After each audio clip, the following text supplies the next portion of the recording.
Welcome in, folks, to another great episode of I've Got a Theory. I'm your host, Henish, and I've got my new friend on, Angel Ribo, the CEO confidant. Thank you very much. Thank you for having me, and thank you everybody listening to us today. Yeah, thanks for joining us. So, I'm going to spring this on you. I forgot to mention it. Hey guys, this is Henish with I've Got a Theory, and I wanted to share a new podcast that I discovered recently called Signal. It's Sygnnyl. And it's super interesting. We're going to play a trailer at the end of our episode here. And it's just launched. It's a participatory arts podcast, which invites listeners to explore the hidden world all around them. So there's going to be little challenges. It's collaborative. You can print out worksheets. And I've been following along raptly because it's super cool.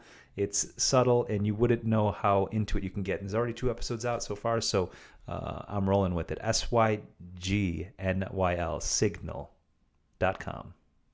Angel, talk to me. You've had an interesting life. You've lived in a lot of different places. You speak a lot of different languages. You get to be an influencer, and you get to interact with high-level people all over the world. Tell me a little bit about that. Tell me a little bit about what you're doing, and then we'll dive into your theory. Absolutely.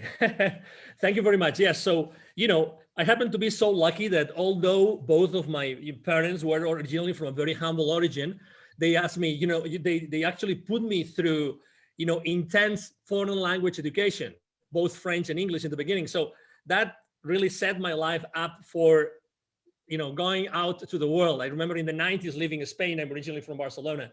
And that started me my career. And I've been since then doing the same thing, which is basically helping both CEOs and C-level executives and established entrepreneurs bridge the gap globally for expansion and exposure.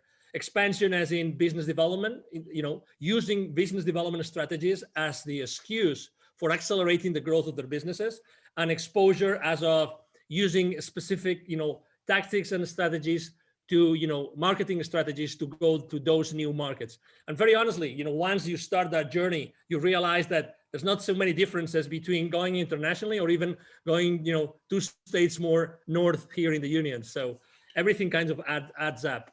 Wow, what an incredible experience. So as a result, you've seen and experienced and had conversations with people, and you've learned a lot of things yourself along the way. But what I want to get to is what kind of triggered this shift to your current career versus what you were doing before. Let's talk about that, because that's kind of where this goes to. So I was working for large corporations since the 90s up until 2016. And what made me change is actually something that happened at the end or in the beginning of 2015, when it was on a Saturday morning. It was 8 a.m. I was getting up. I felt extremely remorseful because again, I was going back home to DFW from Mexico City on a Saturday as opposed to going on a Friday. When you have so much work that you compromise again your family, your kids, your wife, because of responsibility of being in charge of certain side of the business for a large corporation. So I felt so remorseful. I got up. I remember still exactly the hotel in Mexico City where it was. I remember the exact room. I remember when I went to the shower to have the shower that morning, that as soon as the water started to touch my skin, I immediately felt like a rush of energy. I cannot explain it. It's like a dramatic, like goosebumps on all my body. And I started to see all those flashes, all those images of things that I had been doing, for the last 15 years while I was working with Latin American businesses for the entire continent of Latin America, that I was in touch with these very high level executives. And every time I was going to visit them on those manufacturing plants in the outskirts of the large cities, I would be meeting with these very impoverished, underprivileged kids that would come to me. If you've been in Latin America, you will probably resonate with this, which is those kids coming to you saying, hey, would you buy some candy with me? Would you buy some sandwiches? Would you allow me to keep your car safe? Can we wash your car while you are inside the manufacturing plant? So all those things came to me, and the message was like, those things are connected, Angel. Those 2 worlds are connected, and you are definitely someone that can connect those 2 worlds, and you can make a better place. And, I remember literally falling on my knees inside the bathtub, literally crying like a baby. I've never been in my time. So have you ever had an experience like that before that physically overcame you?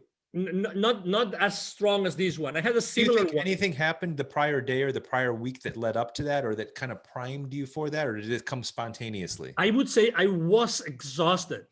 I was, when there's nothing else. I mean, I remember waking up so exhausted. Like I had worked so hard that previous week, so hard, like really literally. I mean, I think I remember, what I remember is that I had a lot of late dinners. It's very common in Latin America to have like working breakfasts, Late dinners, yeah. lunches, Until So late in the night. Yep.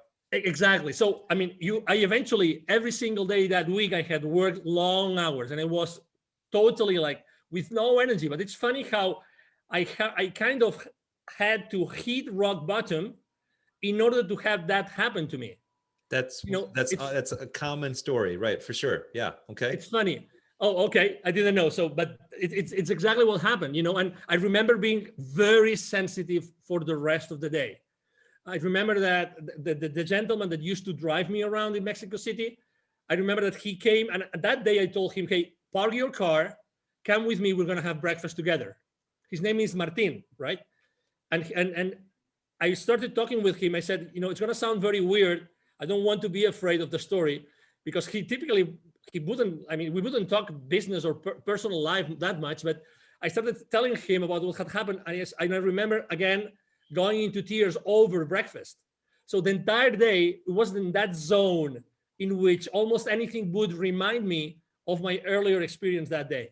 Uh-huh. So was there actual insight that came through, or was it just more a feeling? Did you make any new decisions at that point? I did. So actually, just that was February, March 2015, 2016. Actually, my last day in corporate America was the last day of February. So because I said, if I don't do it, who's gonna do it? If not me, who? If not me, who? Who is more ready to go all over the continent? That I know so many places, I've been in so many places. I know every single culture in the continent. Who more than me, besides knowing or identifying those impoverished communities, who else knows really the high level people that might help you bridge this gap between the super wealthy and the super underprivileged? Wow. Okay. So now what? So what are you doing? How's this taking place? So basically, I started my nonprofit. I reached out with a friend of mine who brought his father. Interestingly enough, I had no idea, but I reached out to my friend and I told him, hey, I just had that experience. I want to do this. Would you like to come with me? He said, yes, but I think that I should bring my father. Why would you bring your father? And he goes, listen, you didn't know this, but I'm going to tell you, we've been in touch for so long, but probably you don't remember that my father was actually the professor of the largest university in Mexico City that teaches education to teachers, literally to teachers. So he had his father, my friend's father, had these thousands of connections with thousands of teachers, not only in Mexico, but all over the continent that he had developed. So immediately we had a channel, You had a big network. channel. Yeah, you had a big network of people. Exactly. And not only that, this gentleman, his father, had also written more than 75, 76 textbooks that are still today being used. So immediately we started talking, and he got 2 PhD students to work on what is today our workshop. So what's the name of this organization? How can we find Wisdom it? for Kids. Wisdom for Kids. Exactly. Awesome. You can find it at wisdomforkids.today. Today. Okay. And where does this work? Where do you work? Who do you help? How many people have you helped? What are you doing? What's your specific mission? Yeah, exactly. Obviously, as you can imagine, with COVID, we had to stop our activities. But so basically, we started mid 2018. We have helped more than 1,000 families already. We started with Mexico. Obviously, we are a nonprofit, and we are funded with donations and with the donations of the founders, right? And so basically, we started identifying different types of communities in Mexico. We've been in different areas. We have split the territory depending on the kind of community. We've learned really, really early on, we learned that depending on if it's an indigenous community, a rural community, or a suburban community, the needs are different, the kids are different, and the levels of poverty are different, right? So yes. So basically, we started doing that, like piloting, proof testing our workshop to make sure that our workshop was going to make a difference in these kids' lives. And don't expect that this workshop is something like whiteboard and, to become an entrepreneur, you have to do this. No, we really meet the kids where they are. We focus on, it's a very experiential workshop. It's like dancing, jumping up and down. It's like, playing. It's meditating with the kids. These kids have never meditated before. It's the first time ever that we meditate. And we obviously focus a lot on compassion, on acceptance, and on self-esteem. As you can imagine, kids living in this underprivileged world, they are going through a lot. We don't necessarily find out what they're going through, but we want to make sure that since the very early on the experience in the contact connection with Wisdom for Kids, we start inspiring them and we start showing them that the world is open to possibilities and not closed. How long are these workshops, and like what's the desired outcome? Yeah, great question. Obviously, the desired outcome is, number one, to change their lives so that they get back home, whatever that home is, and whatever the structure of the home, and if it's functional or non-functional, it doesn't matter. But it's a place where they will get our booklet, right? And that booklet will be the anchor to what they did with us. So the first thing is they have something to hook onto for the rest of their life. That's number one.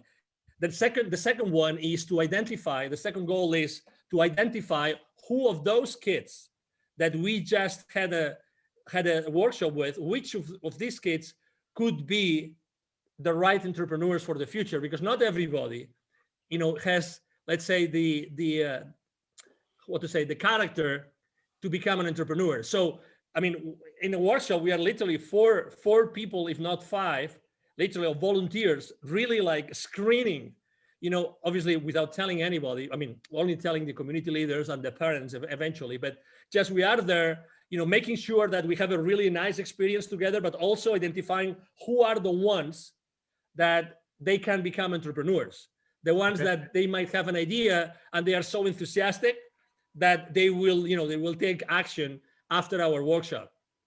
So that's the step number one, that works. The step number two is then, engaging with their parents, with the community leaders or their tutors, because obviously sometimes there's no parents available, and then making sure that they follow through, that we talk with them, because regardless of what we think the kids could do, sometimes the parents, might be or might not be willing to help their kids do something else, right? Sure. Become entrepreneurs. Right. Depending on the area that we go, I mean, if we go to a suburban area, it could be, parents working on large manufacturing plants or working for the government. If we go to indigenous communities, there will probably be, working on sugarcane fields or coffee fields. So depending on where we go, then the next step and the conversation we have with the parents or tutors of those kids is different. So this is a kind of you have to have a lot of human capital to be able to be and have your reach and influence in all these different places. So you must have a lot of people working at this organization, at least when it was running in its heyday before COVID, to be able to make these workshops, find the talent, keep engaged with them, and then keep them moving. Yes, that is right. So that's why when we go to a specific community, we spend an entire week there and we develop relationships with really anybody. I mean, everybody in those communities know that we are there or we were there. Yeah. And it's funny because we never tell anybody that we are going there, besides like the community leaders, you know what I mean? So we don't ask for permission to anybody but the community leaders, the ones that that as soon as we tell them we would like to do that, how much is it? That's the first question. How much is it? And then we say, no, it's for free. Why for free? No, just because that's our mission in life. It's to help kids do this. And then they immediately say, well, okay, there's two things here. We're not going to tell anybody because we know that these kids will never get this in their entire lives. These kids will never have the opportunity to receive this kind of, let's say, inspiration or workshop.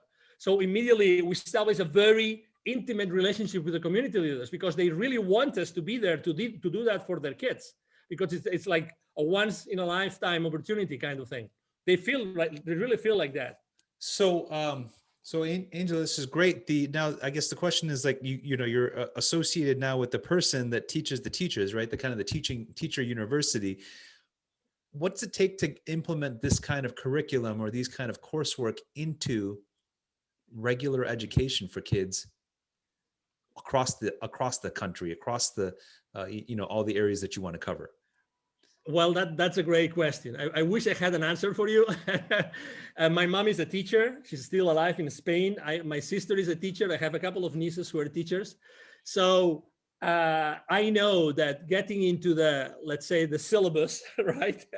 Getting into the programs is another story. That means lobbying. That means doing many other things. So I don't see that being like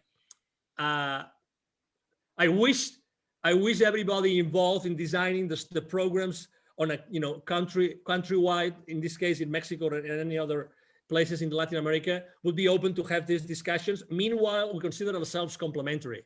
Yeah. We consider ourselves that besides what they're already receiving, the kids that they're already receiving, the education that they're already receiving, we are providing them with something else which is unique and that will open their eyes and their avenues for their future. So is it necessary? Yes. Should that be included in the normal scheme of things, normal structure of programs? Absolutely should. Is it doable? It is, but we believe that will happen as soon as we go from 1,000 to 10,000 or to 100,000. So you need some kind of critical mass. You need some bigger scale. Exactly. Start getting some attention. In order to have this demand come from the bottom. Well, so you're doing this in Mexico, but I would argue that the same issue and the same problem occurs here in the United States.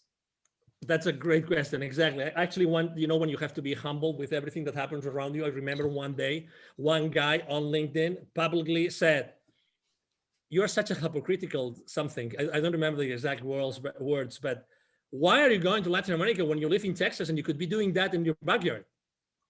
Yeah. And what's your response? What do you think? I allowed that thought to sink in, right? Yeah. And I said, I'm open to that.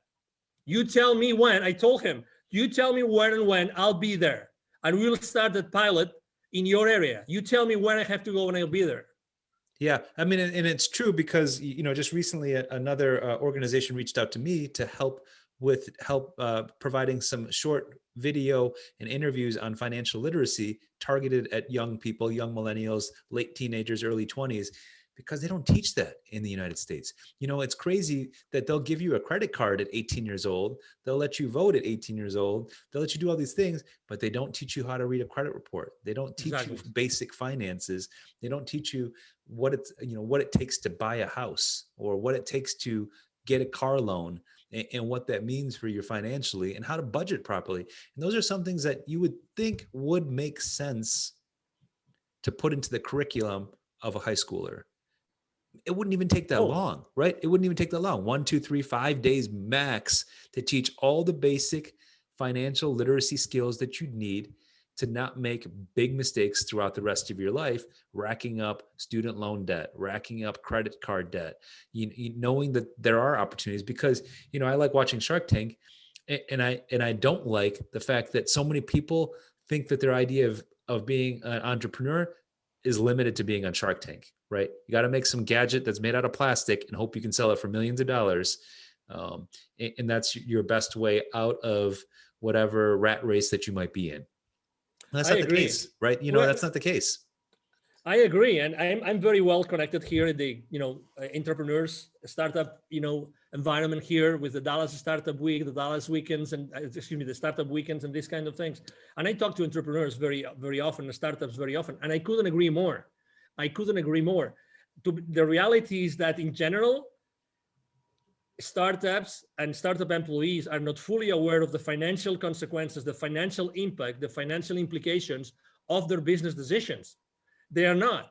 Yeah. So it's not only a problem of, is there a market or is my product going to be good or bad? It's a matter of every single decision that they make since day one, when they start with their concept, going to Shark Tank, right?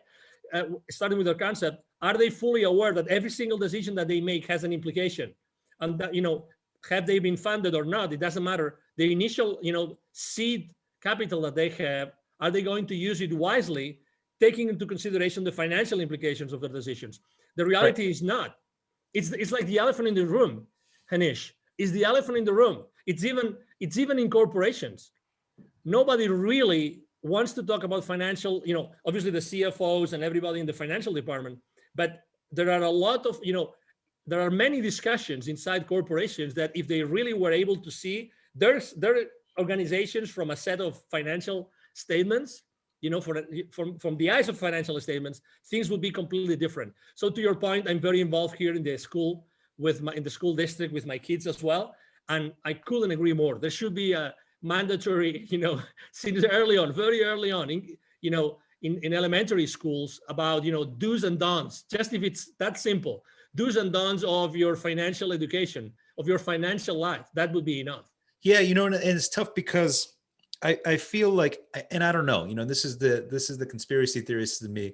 I feel like there's like a concerted effort to keep a large majority of the people financially illiterate, so they make those mistakes, so they rack up the debt, so they're held to basically financial bondage to these creditors that they owe money to, whether it's student loans or credit cards, because that's a business model in the United States, versus people that have parents that are more financial literate that will pass on that literacy to their children, but that's typically upper middle class or better only. So if you're lower middle class or less fortunate, you're not getting those kind of lessons to teach you how to do debt properly, to teach you about passive income, to teach you about finances. And so this gets skewed, and the problem gets exacerbated. It's worse and worse over time, because the rich people with their rich kids continue to get richer, and poor people continue to make the same mistakes and not get out of this hole that they've dug themselves in. And so I hate that that's the case. When you would think that the rising tide should lift all ships as countries get richer, but as you're seeing, and I'm sure you know this, income inequality across the world is only getting worse. Rich people are getting richer, poor people are getting poorer, and that divide just keeps getting bigger. Absolutely. I agree. And let me take this one step forward, which is, we're talking about financial literacy, right? But what other aspects of our education are taking us to the wrong place? So just, again, you mentioned conspiracy theories, but okay, so last year, just 1 year ago, we were in a completely different place. You and I would have even maybe a different conversation, right? Yep. Let's say, let's agree on the world has changed completely, and people are right now in a different place that compared to where they were last year. So correct. If we just gave everybody the ability to identify how and where they are being manipulated, that. So why is what I'm doing today? Why am I doing what I'm doing? Are we being raised with this critical mindset of, I don't take the face value of anything? Right. I'm going to do my own research. I'm going to keep myself in my self-power, and I will do whatever it takes to have my own opinion, and then listen to both sides, or the 3 sides, or the 5 sides, it doesn't matter, and then make a decision. Right. I think that should be that critical thinking.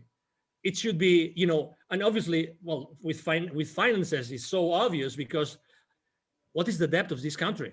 How many trillions, Henish? How many trillions? How much per American?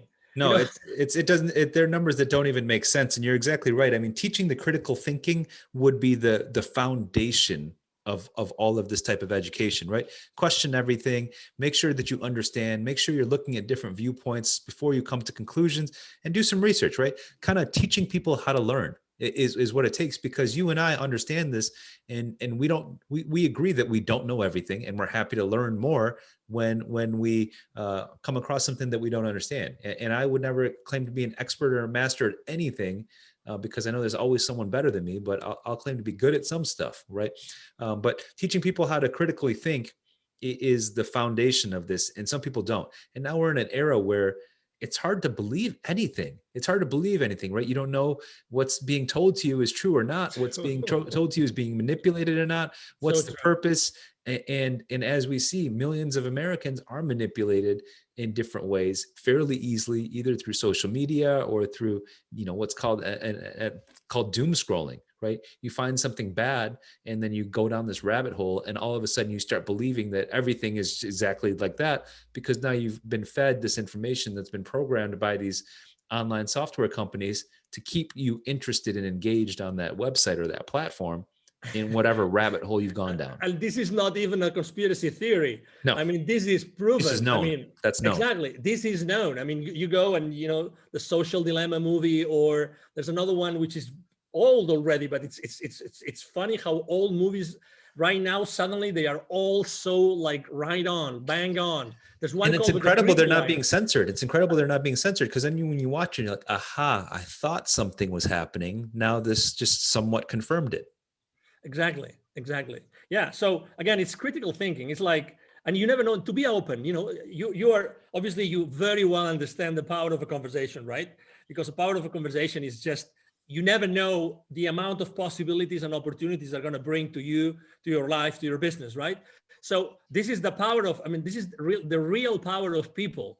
That's why we have to be together. That's why we have to talk to each other without, obviously being respectful, but, talk to each other and be open to listen.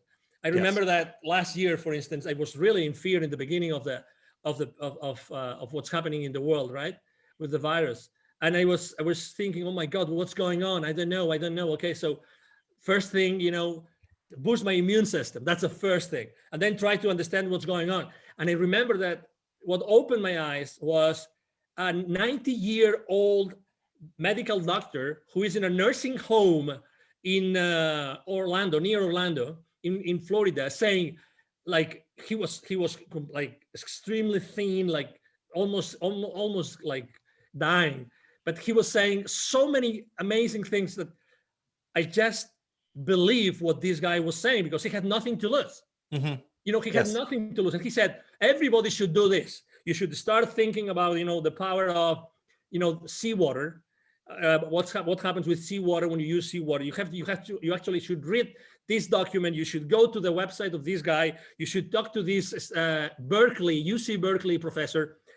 And I did everything that this gentleman, like almost dying, told me. And I said, oh my God, there's so much out there that we're never told. We have to do our own research. And that's the thinking that we should give our kids. And if you are in doubt, follow the buck. Yeah. Where does the buck stop? Where does the dollar stop? That's it. That's always the answer for, why things are bad. But you mentioned earlier, one of my main reasons for doing this show is to create awareness, is to share ideas that you might not come across typically, and is to expand ideas and the breadth of availability of all the things that are possible, and just have a discussion about it. And so, as we discussed, I think our key takeaway from this is understanding that you should critical think about stuff. Don't just take someone else's word. Don't just take anyone else's ideas and say, yep, that's it. That's code. That's Bible. That's not necessarily the case. Dig in and make sure you understand the other viewpoints and critical think. And that's a great takeaway from our time together on the show, I think. Absolutely. And let me finish with an anecdote. Okay. When we go, there's a special, very, very dear to our hearts community that we go with Wisdom for Kids. And we always ask the kids, what would you like to be? What profession would you like to have when you grow up? And we go to an area that is actually governed literally by the drug cartels, but we still go there and we teach the kids and we help the kids. So from time to time, someone says, I would like to be a drug lord. Okay, so imagine everybody says, I would like to be a police officer, I would like to be a nurse, a doctor, you name it. Sometimes kids say, I would like to be a drug lord. Yeah. And obviously our answer is not, that's the wrong thing. No. Because we are in that position in which we understand that his brain or her brain frame of reference is the things that he sees every single day. Of course. So that's the same thing that happens in inner cities in the United States or in meth communities in rural areas. They see the successful people, and of course you want to be like that successful person. Exactly. So obviously from a place of compassion, of understanding, we say, okay, all right, so we understand it, and then we open our eyes, and but we already have heard this many times, but we never judge the kid. Yeah, and of course, because that's what they know. That's their construct. That's what they've built up. But I think you could take that and say, that's great, and then figure out why, and then dig into that, and then see if there's a better way to reach their goals. Exactly. So at the same level, this is exactly what's happening in the schools in the world. In all the schools in the world, we have this frame of reference, And we are raised not to look outside this frame of reference, Yes. this framework in which we live, right? Right. That's why, going back to my story, I'm so blessed that, mom and dad taught me foreign languages. And eventually I was pushed myself to go to so many countries and do so many things in so many places, because I was able to have those many points of view in which, even if it's, no, you cannot, you should jump into those kids when they say that. No, not at all. Not at all. This is their life. So you have to understand it, and then you have a conversation and see where they're going. Right. So you just can be an inspiration for them. That's awesome.